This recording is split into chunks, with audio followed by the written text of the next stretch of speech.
Hello everyone, welcome to the milestone classes. Today we are going to do subject introduction to Indian Constitution, that is a generic elective political science subject in semester second, important for BCom and BA Honors English. So this unit number 1 is includes only lesson 1, that is constitution, antecedents and making of the constitution of India. This is very simple one.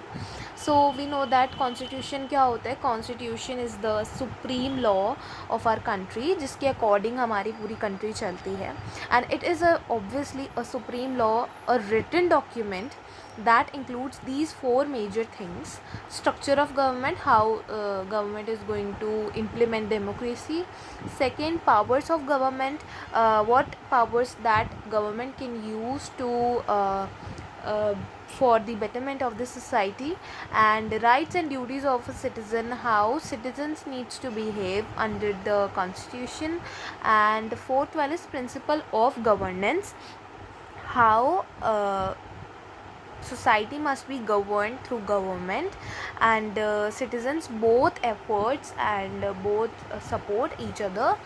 So what is the importance of constitution? These are very common importance of constitution: that it protects our rights, guarantees our fundamental rights, guarantees the national unity, prevents misuse of the power, और कोई भी monarchy वगैरह ना आ सके, इसके लिए बहुत important है कॉन्स्टिट्यूशन.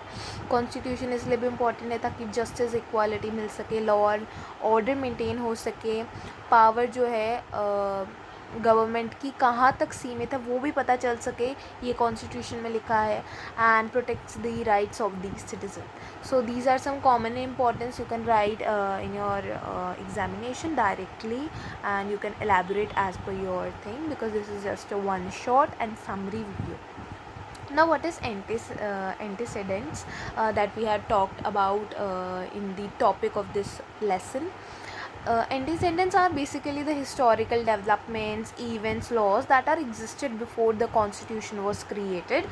देखिए, इंडेंट्स डायरेक्टली मीन्ड जो भी लॉज या हिस्टोरिकल डेवलपमेंट्स जो जस्ट बिफोर कॉन्स्टिट्यूशन जब क्रिएट हुआ था या ड्राफ्ट हुआ तो उससे पहले थे.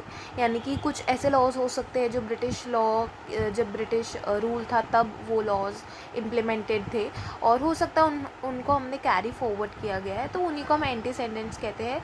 वो हिस्टोरिकल डेवलपमेंट जो लॉज पहले थे उनको थोड़ा अमेंड किया गया हो, या फिर एज इट इज़ उनको अपने कॉन्स्टिट्यूशन में हमने रख लिया, या उसको ड्राफ्ट किया, उसको चेंज किया, उसको रिफाइन किया, that is antecedents. Now what is constitutional development before independence? These developments, जो भी इंडिपेंडेंस से पहले कॉन्स्टिट्यूशनल डेवलपमेंट्स हुए थे, उसके अंदर कुछ बेसिक एक्ट्स थे जो इम्पॉर्टेंट होंगे. I will tell you. So first act is regulating act in 1773. इसके अंदर जो है सेंट्रल एडमिनिस्ट्रेशन की फाउंडेशन को ले डाउन किया गया था. ब्रिटिश पार्लियामेंट जो है वो कंट्रोल करने लगी थी सेंट्रल एडमिनिस्ट्रेशन ऑफ इंडिया को, जो ईस्ट इंडिया कंपनी है उसके through. Here EIC means East India company. And governor of Bengal becomes the governor general of India. This is comes under the regulating act, जहाँ पर जो ब्रिटिशर्स हैं उन्होंने central में आके एडमिनिस्ट्रेशन को कंट्रोल करना स्टार्ट कर दिया था. Next is so coming to the Pitt's India act 1784. इसके अंदर जो ब्रिटिश जो थी उसने इंडियन अफेयर्स को डायरेक्टली कंट्रोल करना स्टार्ट कर दिया था. यानी कि नॉट डायरेक्टली बट इंडिया और ब्रिटिश दोनों जो है इंडिया के अफेयर्स पर वर्क कर रही थी. हालांकि इंडिया को ही करना चाहिए था, but British is doing that because already इस एक्ट के थ्रू जो है गवर्नर जनरल ऑफ इंडिया जो है ईस्ट इंडिया कंपनी के थ्रू, ब्रिटिश क्राउन के थ्रू जो है पावर में आ गया था. Next is charter act 1813. इसके अंदर ये हुआ था दैट ईस्ट इंडिया कंपनी जो उनकी ट्रेड मोनोपोली थी वो एंड हो गई है. But in charters act 1833 governor general of Bengal to India, यानी कि अगेन यहाँ पे वही चीज़ हुई, जो गवर्नर जनरल बने थे वो इंडिया के बन गए थे अब. और again chartered acts 1853, competitive exams for civil services, यानी कि जो सिविल सर्विसेज है अब उसके लिए कंपटीशन का एग्ज़ाम, कॉम्पिटिटिव एग्ज़ाम्स देने पड़ रहे थे in 1853. That had been started and it's going till the date. Next is government of India act 1858. After revolt direct British rule in India from British crown, यानी कि जब revolt हुआ 1857 में, तो 1858 के अंदर ये एक्ट आया और डायरेक्ट ब्रिटिश क्राउन से जो है यहाँ पर रूल करना स्टार्ट कर दिया था. After this Indian councils acts 1909, Morley Minto reforms, इसके अंदर सेपरेट इलेक्टोरेट्स दी गई इंडिया को, और इंडिया की जो रिप्रेजेंटेशन है उन्हीं की गवर्नमेंट में ज़्यादा कर दी. So it's seems authoritative by Britishers.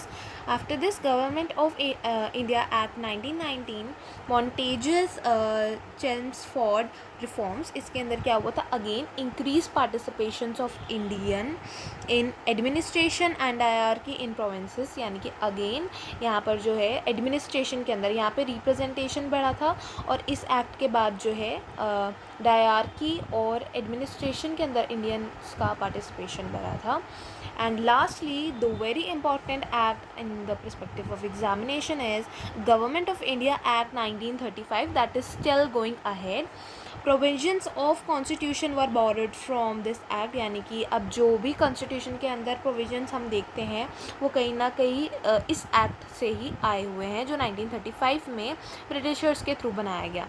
The federal structure, provincial autonomy and federal court, ये federal यानी कि जब जो सेंटर और स्टेट में पावर डिवाइड होती है, एंड फर्दर जो है for the peoples participation, citizen participation जो भी डिवाइड किया जाता है for the sake of betterment of the society, और अच्छे से गवर्नमेंट रूल कर पाए और जनता की आवाज़ पहुंच सके और डायरेक्ट पार्टिसिपेशन हो, उसके लिए जो है फेडरल स्ट्रक्चर होता है. So this had been borrowed from this provisions, these three provisions, provincial autonomy, federal court and federal structure, had been borrowed from the Britishers from this Government of India Act 1935. I had also been marked this as important. Now this is very last part and very easy part, जो हम बहुत ही earlier classes से पढ़ते हुए आ रहे हैं, making of the Indian constitution. So constituent assembly वही होती है जो कॉन्स्टिट्यूशन को ड्राफ्ट करती है और जिसके अंदर अच्छे मेंबर्स थे जो हमारे कॉन्स्टिट्यूशंस को बना रहे थे, लीडर्स थे, and that had been formed in 1946 and members were elected indirectly.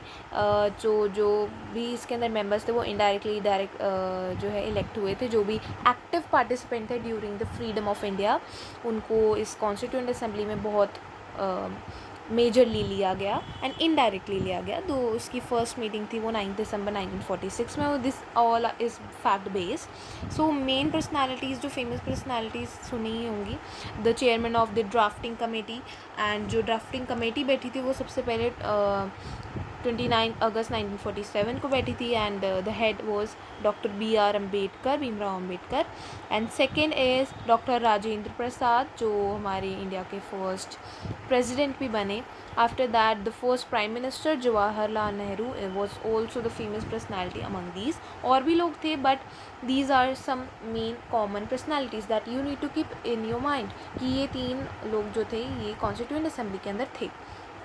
Now, when the constitution was adopted, it is adopted on 26 November 1949, and अगले ही साल जनवरी में 26 जनवरी, जिस दिन हम रिपब्लिक डे भी मनाते हैं, उस दिन ये फोर्स में आ गया था, यानी कि उस दिन से सब लोगों ने इसको मानना स्टार्ट कर दिया था. So constitution came force on 26 January 1950, and तभी से हम रिपब्लिक डे जो है सेलिब्रेट करते हैं. और जो कॉन्स्टिट्यूशन है वो अडॉप्ट उससे जस्ट एक साल पहले नवंबर में हुआ था, in 1949, 26 November. So that is it for this video, this chapter. We'll meet in next lesson of this political science book. Please subscribe and like to my channel.